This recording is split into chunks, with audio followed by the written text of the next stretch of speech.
नमस्कार साथियों, स्वागत है आपका इस खास वीडियो में।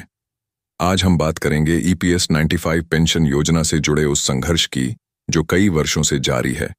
यह कहानी केवल एक योजना या एक सरकारी घोषणा की नहीं है, बल्कि उन लाखों बुजुर्ग पेंशन धारकों की है जिन्होंने अपनी जवानी का पूरा जीवन इस देश की सेवा और मेहनत में लगा दिया और अब अपने बुढ़ापे में वे सम्मानजनक जीवन जीने के लिए संघर्ष कर रहे हैं। दोस्तों, यह वीडियो किसी अफवाह पर आधारित नहीं है, बल्कि सच्चाई पर टिकी हुई है। जैसा कि आप जानते हैं, आजकल कई चैनलों पर तरह तरह की खबरें दिखाई जा रही हैं। कोई कहता है पेंशन बढ़ गई, कोई कहता है फैसला हो गया, लेकिन सच्चाई यह है कि अभी तक अंतिम निर्णय नहीं आया है और इसी को हम आपके सामने लेकर आए हैं। इसलिए आपसे निवेदन है कि अफवाहों पर भरोसा मत कीजिए, केवल सत्य पर आधारित जानकारी पर ही विश्वास कीजिए। अब आइए इस पूरी यात्रा को विस्तार से समझते हैं। ईपीएस 95 योजना के तहत करोड़ों कामगारों ने अपने भविष्य को सुरक्षित करने का सपना देखा था, लेकिन जब पेंशन की रकम उनके हाथ में आई तो उन्होंने पाया कि RS 8000 या RS 2000 जैसी छोटी राशि उनके लिए पर्याप्त नहीं है। जरा सोचिए, आज के महंगाई भरे दौर में एक बुजुर्ग व्यक्ति RS 8000 महीने से कैसे गुजारा कर सकता है। दवाइयाँ, इलाज, खाने पीने का खर्च, घर का किराया, सब कुछ आसमान छू रहा है। ऐसे में यह पेंशन उनके लिए राहत से ज्यादा मजाक साबित हो रही है। इसी पीड़ा से निकला यह आंदोलन।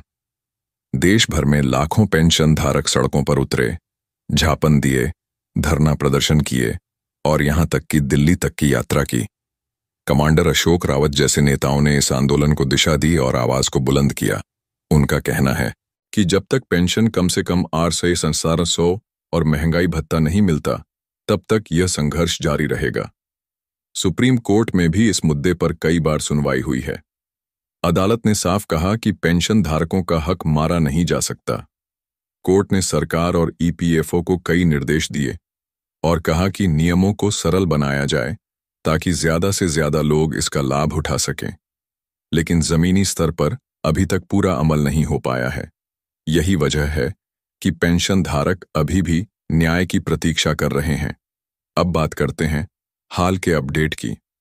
हाल ही में पेंशन धारकों के प्रतिनिधिमंडल ने प्रधानमंत्री से मुलाकात की और अपनी मांगें रखी। प्रधानमंत्री ने आश्वासन दिया कि इस मामले पर गंभीरता से विचार किया जाएगा। वहीं श्रम मंत्रालय और वित्त मंत्रालय के बीच लगातार बैठकें हो रही हैं। वित्त मंत्रालय कह रहा है कि यदि पेंशन को 17,500 तक बढ़ाया गया तो सरकार पर भारी आर्थिक बोझ पड़ेगा। लेकिन दूसरी तरफ यह भी सच है कि जिन बुजुर्गों ने पूरी जिंदगी टैक्स दिया, मेहनत की, उद्योगों को खड़ा किया, उन्हें सम्मानजनक जीवन देना सरकार की जिम्मेदारी है। अब जरा आंदोलन की झलकियों पर आते हैं। दिल्ली, लखनऊ, पटना, जयपुर, भुवनेश्वर, चेन्नई, लगभग हर बड़े शहर में पेंशन धारकों ने प्रदर्शन किया है। जगह जगह रैलियां निकाली गईं, ज्ञापन सौंपे गए। कई जगह तो बुजुर्ग महिलाएं और 70-80 साल के पेंशन धारक भी सड़कों पर बैठे दिखे। उनकी आंखों में आंसू थे, लेकिन हौसला बुलंद था। उनका कहना था कि हम कोई भीख नहीं मांग रहे, हम तो सिर्फ अपना हक मांग रहे हैं। दोस्तों, यह केवल आंकड़ों की कहानी नहीं है, यह उन असली लोगों की कहानी है जो आज अपनी दवाइयों के लिए पैसे जुटाने में संघर्ष कर रहे हैं, जिनके पास इलाज कराने के लिए साधन नहीं है, जिनके बच्चे बेरोजगारी से जूझ रहे हैं और ऐसे में उन बुजुर्गों को पेंशन ही सहारा है। अब जरा अंतर्राष्ट्रीय उदाहरण देखें। दुनिया के कई देशों में बुजुर्गों को 00 से 00 तक की पेंशन दी जाती है।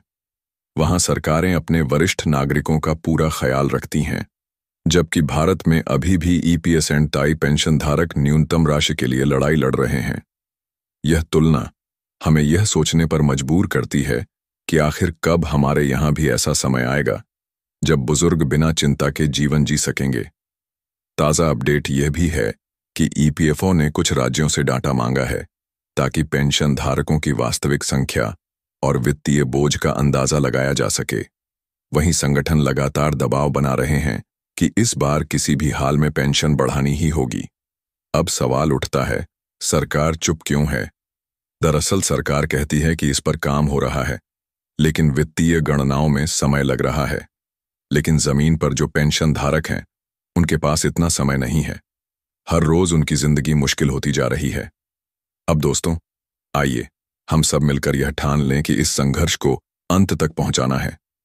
यह लड़ाई केवल एक राज्य या एक समूह की नहीं है, यह पूरे देश के करोड़ों पेंशन धारकों की लड़ाई है। और जब तक हर बुजुर्ग को सम्मानजनक पेंशन नहीं मिल जाती, तब तक यह आवाज गूंजती रहनी चाहिए। तो दोस्तों, अगर आप भी मानते हैं कि यह संघर्ष सही है, अगर आप भी चाहते हैं कि बुजुर्गों को उनका हक मिले, तो इस वीडियो को आगे जरूर शेयर कीजिए और हमारे साथ जुड़े रहिए। और हाँ, इस तरह की सच्ची खबरों और अपडेट्स के लिए चैनल को सब्सक्राइब जरूर कर लीजिए। साथियों, यह लड़ाई लंबी है, लेकिन नामुमकिन नहीं। जिस दिन हर पेंशन धारक को सम्मानजनक पेंशन मिलेगी, उस दिन यह आंदोलन अपने लक्ष्य को पालेगा। तब तक हमें एकजुट रहना है, संघर्ष करना है और अपनी आवाज को बुलंद करना है। तो बने रहिए, सच जानिए और सच बताइए। साथियों, ईपीएस 95 पेंशन धारकों की यह जंग सिर्फ पेंशन की रकम की नहीं है, बल्कि सम्मानजनक जीवन की लड़ाई है।